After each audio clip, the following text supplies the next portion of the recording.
The punt is away, a long line drive, and taken on the run, looking for some room. He's got some room, getting to the outside. He's at the 50, he's at the 40, 35, the 30, the 20, streaking down the line, making a move. He's in for a score. Only one word could describe week number 9, the final week of the Summit Athletic Conference football season, and that's mud.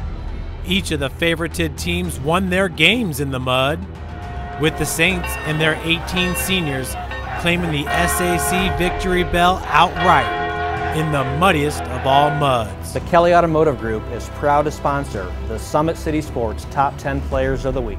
Coming in at number 10 is Carroll running back Rhett Saylor. Not much you can do on a night like this but run the rock in the mud. Saylor carried the load for the Chargers, rushing 26 times for 91 yards. His touchdown in the first quarter put Carroll up 7-6. Hands it off. Look at that hole off the left guard. And Saylor is in. Give that man 6 points. Great job by the Carroll offensive line opening up that hole. Just get the ball into Northrop's Davion Berry's hands, and he'll make it happen. He comes in at number 9. He had 3 receptions for 106 yards with 2 catches over 40 yards. QB Bailey Mirzo and Berry had the hookup. Mirzo straight dropped it in the breadbasket on this 49-yard touchdown to Berry. Can you believe it?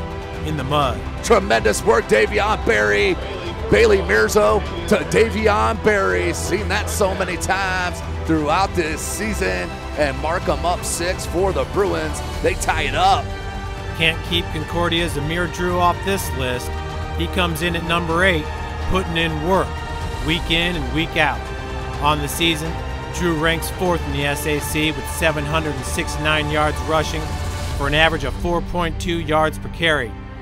On this night in the slop, Amir toted it 25 times for 120 yards, besting his season average at 4.8 yards per carry in the mud.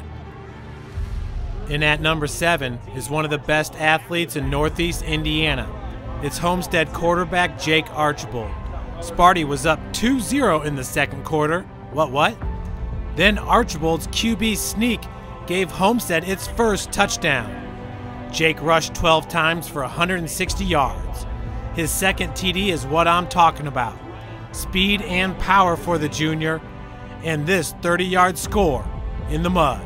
Archibald's mud all over his jersey. He continues to go. Archibald on his feet into the end zone. Touchdown, Homestead. The Panther defense comes in at number 6. It should come as no surprise that Snyder's first touchdown was a fumble recovery in the mud by Tavarion Scott. The senior also had a sack to go with his team-high 7 tackles. Giannini Belizaire added a tackle for a loss. Ethan Hoover's been huge the past 2 weeks and had a fumble recovery.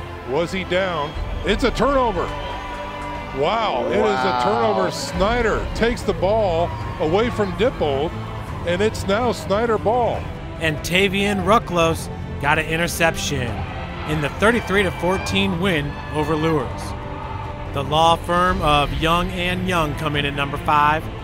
Brandon completed 4 of 9 passes for 102 yards. Craig caught 3 passes for 92 yards. Brandon got his footing in the mud and threw it up. Craig did the rest on this 70-yard touchdown reception. Then the Generals needed a 2-point conversion, and Brandon got it done, finding Cam Chambers in the 14-13 win over Carroll. Concordia's Jake Bird comes in at number 4. The senior completed 10 of 21 passes for 170 yards in the mud. Down 10-6, his 3-yard run for 6 gave the Cadets back the lead. And his 17-yard back shoulder touchdown strike to Jaron Kindig was a thing of beauty in the 21-10 win over the Legends. Jordan Presley. The Bishop Lures star comes in at number 3. He had 130 all-purpose yards in the mud and accounted for all the night's points, and now leads the SAC in scoring with 15 touchdowns. As an inside receiver, he took the strike from Norman Kanapke 38 yards to the house. But his first touchdown truly showed his greatness, a 55-yard run against the tough Snyder D. He could go all the way. The 10, the 5, touchdown Presley. It was the Lures offensive line right through the middle of the play, making a great hole for Presley. Then he got in the second level, and it was all him from there on as he broke multiple tackles to get the end zone. He's going to be slippery tonight. Wayne's Keyshawn Fields comes in at number 2. The junior rushed for 164 yards on 24 carries. You can call him Chunk because he breaks off big runs. With his team down 10-6 in the second quarter, Fields took the handoff around the right side, and then after the big hit in the mud, he was still rolling to the tune of 55 yards for the go-ahead touchdown. Who dat say they gonna give the bell to the Saints? Bishop Dwenger comes in at number 1. All year long, it's hard to pick just one guy. Okay, here we go in the super mud. Brendan Lytle took over a quarterback and had 2 touchdown tosses to Griffin Eifert. TJ Tittman and Peyton Davis scored rushing touchdowns, and touchdown TJ McGarry had 2, averaging 20 yards per carry. They're going to hand him McGarry. McGarry makes a miss. How about another one? McGarry from 30 yards out? Are you kidding me? Look at that caught TJ McGarry. Are you serious? 23 different Saints made a tackle against a strong Northrop offense.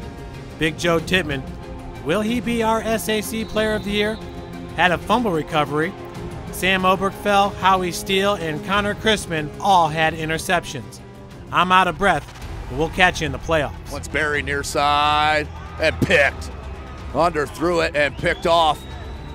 Looking to return it just a bit. Uh-oh. Make another one miss. Uh-oh. This is number 14, Connor Chrisman, the junior. He wants to return it. Can he get him? He does. What a play by Chrisman. Congratulations to Bishop Dwenger High School. The Saints move to 8-1 and win the Summit Athletic Conference outright. What a ball game, Bishop Dwenger. The Kelly Automotive Group would like to congratulate all the players that made the Summit City Sports Top 10 list. And good luck this week. Like us on Facebook and subscribe to our YouTube channel to catch every Top 10 video this football season. Want to see more videos like this? Consider a sponsorship and join our winning team today.